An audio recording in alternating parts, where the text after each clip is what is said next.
Hey guys, Jack here. Welcome back to the channel. Hope you're doing well. Today we have a new saddlebag. This is the Scicon Vortex 480. I've been looking for a while for a new saddlebag, and I do like the quick release system that saddlebags have. They don't seem to have it too much, but this is one of them. The Scicon still makes them. So this is the Roller 2.1 system.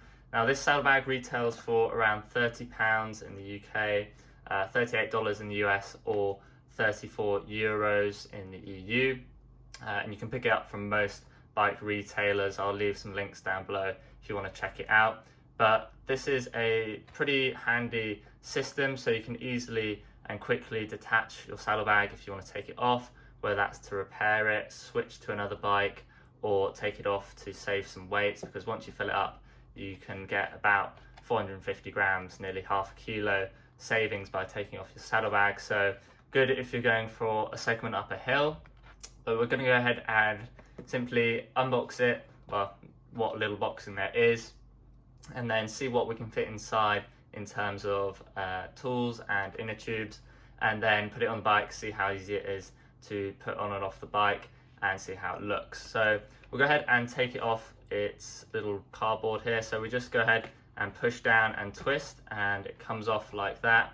If we go ahead and just take the part that mounts onto the saddle, you can see here, pretty simple system. You've got a red dial here that you can turn left to loosen it up, and then turn it clockwise to tighten it back up. And this just goes onto the saddle rails on the back, and you just clamp it down like so, and that's pretty much that. Then if we take a look at the saddlebag, so you've got the mounting system up here at this top. You can see it's basically like a Garmin or Wahoo mount. It's a quarter turn, so you just push it in and then turn it like so to lock it on. And built into that is some tire levers, so you can go ahead and slide them out like that. You can see that's what they look like, but pretty handy, so you don't have to provide your own if you don't have any, but if you do, you can save some space. And there's also the second one inside there, so pretty handy, nice little feature. You can see the outside of the bag. You get a nice little carbon fiber effect with some minimal branding on the back there, and a little reflective strip that goes all the way around. On the side you have the sizing, so this is the 480cc size, which is sort of in the middle. They do a 430 all the way down to a 210 that will pretty much just fit a inner tube, and they do some bigger sizes upwards of half a litre if you want some extra space. Now they claim this will fit a smartphone, but I've already compared my phone and it does not fit in there, so take their word or mine, but it'd probably be good for an inner tube and a multi-tool and some other bits, so we'll see what it can fit. So if we go ahead and just unzip it, you can see that's what it looks inside. We'll go ahead and start with an inner tube. So this is an inner tube for my road bike, and it does have a rather long valve to fit for the wheels. So if we go ahead and just slide that in and put it down at the bottom, you can see that fits in there nicely, lots of space still. I've got a little super patch, these little sticky things. We just put that down to the side. Then a multi-tool. This is not the smallest one, but not the biggest either, so we can put that off to the side. Now you have got the plastic up at the top there, so just bear that in mind. We'll put that there.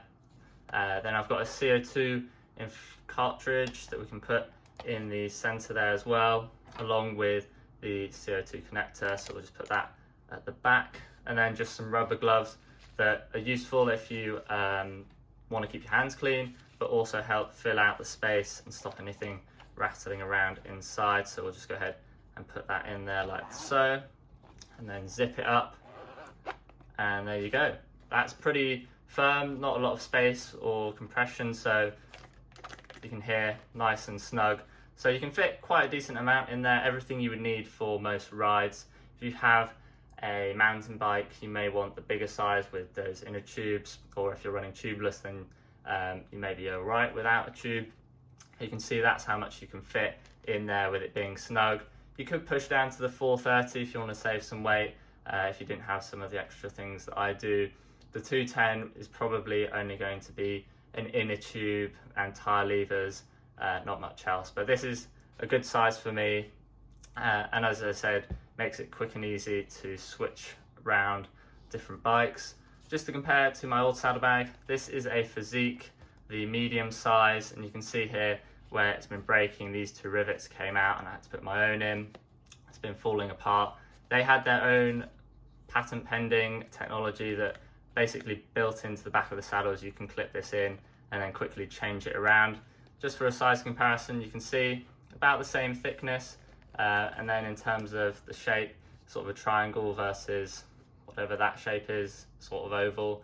But you can see it's quite a bit bigger, so you can fit more in it, but it does mean you get some more rattling around if you don't fill it up, and it just doesn't look that great in terms of the aero shape, sort of a backwards triangle. It doesn't look that great on the bike, I have to say, whereas this looks like it will be much neater on the bike. So we'll go ahead now and see how easy it is to put this on and attach the bike saddle and see how it looks.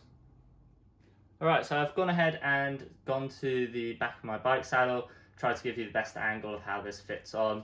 But I've gone ahead and unscrewed this red dial here, and then we're just going to go ahead and place it onto the rails on the back there, and then you just screw it clockwise until it tightens onto the rails. So we'll go ahead and just do that now, and then try and keep it straight, and you can adjust the angles.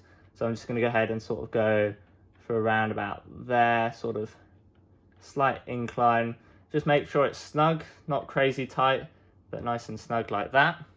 And then we can go ahead, bring in the saddlebag, and we just go ahead and pop it on like that, and then twist. Make sure it's locked on, and there you go, that's what it looks like. So nice and neat. You can obviously move it back. It will be limited by the rails that spread out there, so you can't have it all the way back, but you can see enough space there, and you can go ahead, push up and twist to take it off. So I might just go ahead and adjust it ever so slightly. If I just tilt it back a bit like that, and then tighten it down again like so. So you can see, nice and simple, no tools required. And then again, you just pop it on, twist, and that's locked on. So you can see that, nice and neat. And really, yeah, I'm pretty pleased with it. I have been riding with it, so this isn't the first time I'm using it. But you can see it is very simple. So I do recommend this saddlebag if you're looking for one. It is rather expensive, around £30 or $35 or euros, but I think it's worth it. And you can pick up a cheap version to get a second mount if you want to have two bikes and switch it between quick and easy.